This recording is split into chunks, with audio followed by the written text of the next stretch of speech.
नाही, पृथ्वीराज चव्हाण साहेब खूप मोठे नेते आहेत. तो दोष त्यांचा नाही, दोष त्यांच्या वयाचा आहे.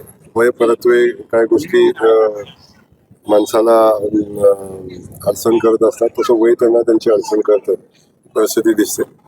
देशाचे गृहमंत्री आदरणीय अमित भाई खूप चांगलं काम या निमित्तानं करतायत आणि असे अनेक निर्णय देशासाठी आवश्यक असणारे ते निर्णय त्यांनी ठामपणे घेतले. खास करून 370 कलम त्यांनी हटवत असताना घेतलेली मजबूत भूमिका आपण सगळ्यांनी पाहिलेली आहे आणि एक मजबूत देश बनवण्याच्या दृष्टिकोनातून त्यांचं जे काम चाललंय त्या कामाला मनापासून शुभेच्छा देत असताना पृथ्वीराज चव्हाण साहेबांना माझी या निमित्तानं विनंती राहील, आपण कधीतरी इतिहास तपासून पाहिला पाहिजे आणि आपण सभागृहाचं कामकाज कसं चालवलं होतं, लोकसभा कशी चालवली होती याचंही किमान आपण आठवण म्हणून तपासून घेतलं पाहिजे. भाजपाला